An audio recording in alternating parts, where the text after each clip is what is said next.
Good morning, Big Papa po ito. Yan, nagre-ready ako papunta dun sa bahay ng kapatid ko. Kasi manghihingi ako ng gulay. Marami kasing tanim yung kapatid ko at marami na rin bunga. Samantalang ako hindi po ako nakapagtanim ngayong taon. Kasi maraming dahilan. Sobrang init, busy ako sa work. At medyo hindi maganda yung health ko. Kaya po hindi ako nakapagtanim. Pati doon sa binigay na lupa sa akin, hindi ko nalinis. Pero next year po, yan, bala kong magtanim ulit. Papalipasin ko lang tong isang taon na to. Kasi medyo hindi maganda yung mga nararamdaman ko. Kaya po hindi na ako nagsapalaran na magtanim muna. Dahil sobrang init. Yun lang naman. Papaalam lang ako doon sa mga anak ko na aalis ako. Kira, papa choto yasai torne ko karan ne. Tari choto metotte ne. Yasai? Yasai. Nanka yasai ippai aru kara. もうできとる。できとるってかある。Aru-aru. Ne. Nagpaalam lang kay Akira.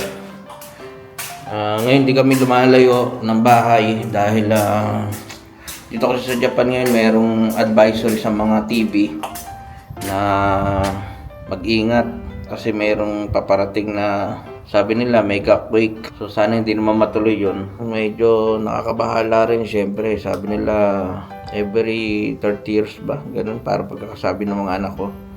Nangyayari daw dito sa Japan yun. Kaya basta sana hindi matuloy yung mega quake na sinasabi. Yun, sige po, samahan nyo ako, kuha tayong gulay. Dito ko dadaan sa kabila, walang anong sasakyan. Yan guys, dito gusto magtrabaho ni Akira. May OJT siya dyan sa next month. Alagaan ng mga matatanda. Yun kasi gusto niyang trabaho raw gusto niyang mag-alaga ng mga matatanda.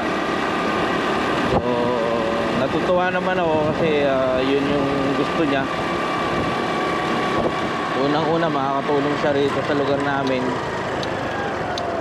At pangalawa, alam ko maganda rin ang bigayan ng sahod doon sa mga taga-alaga na matanda. Kaya okay na rin kaysa magaya sa akin na sa pabrika, napakabigat ng trabaho. So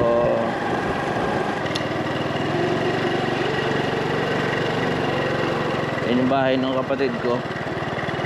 Inaayos yung bubog nila.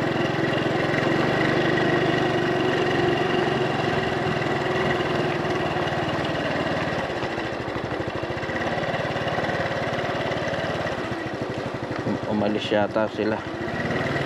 Pero kukuha na lang ako kasi nagpaalam naman ako kagabi.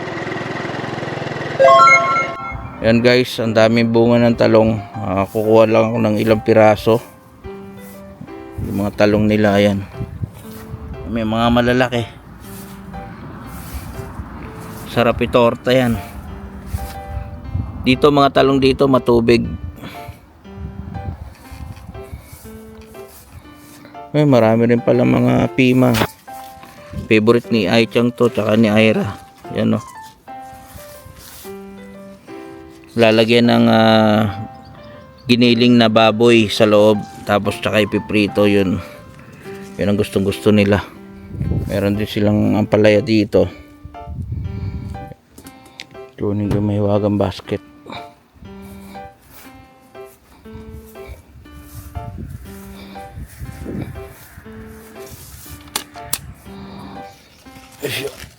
Kuha tayo nito.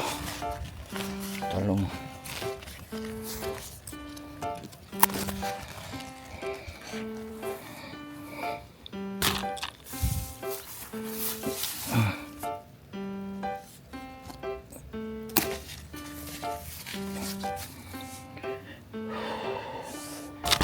Medyo magulang na.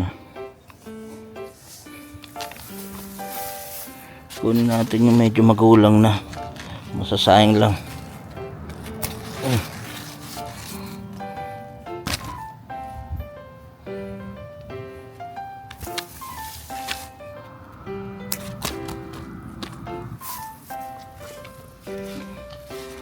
Kailangan lang mag-ingat tayong konti kasi may tinik din yan eh.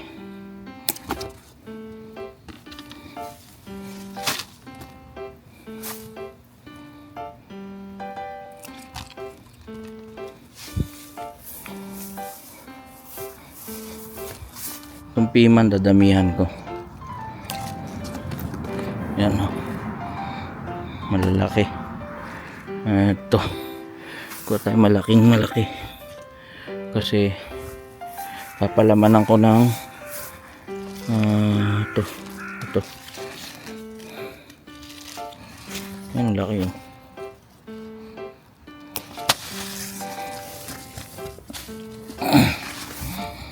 Nice.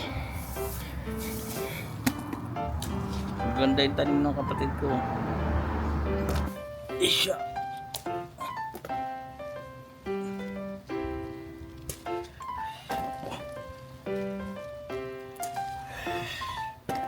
Wala na ba malaki?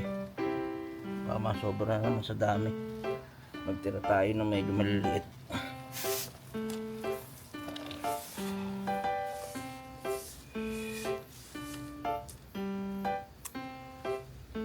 Ito.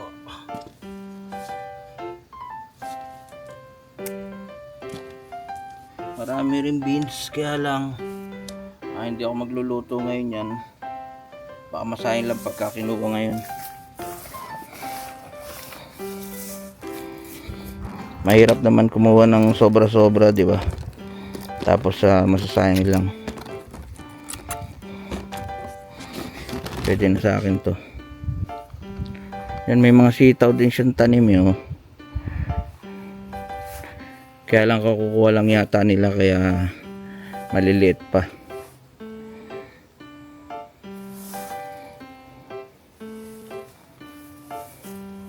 So mga ganito pwede na yan eh. Yan, marami pang maliliit na sitaw. Kukuha lang ako ng isang pipino para may maisaw-saw sa bagoong. Matinik din to. Laki oh. Ito, lalaki ng bunga oh. Kaya lang hindi ako magluluto niya ngayon eh. So wag na natin kunin. Yung motor ko parating may basket syempre. Kapag mamamalengke, saka yan ganyan. Manghihingi ng ulam. Hindi tayo mahirapan magbitbit. Dito tuwing panahon ng kaki, yan maraming bunga dito parate. Dito kami nakakakuha ng libre. Siguro bago mag snow mamumunga ulit yan. Ayan oh, parang may mga bubot eh. Persimmons yan, persimmons pala ang tawag nito sa sa English yan oh. So pag taglamig na mamumunga ulit yan. Itong puno na to marami mamunga eh. Kaya sobra kami sa persimmons. Kaysa bibili kami sa supermarket, napakamahal po.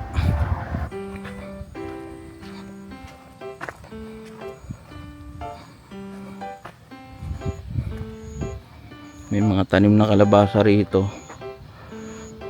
Ayan yung tanim ng mga kapitbahay nila, mga gabi. Tatapon na nila yung dahon na yan. Ang kinukuha lang nila yung pinakang gabi, yung bunga lang sa ilalim. Minsan nga naisip ko baka pwedeng hingin niya mga dahon na yan eh.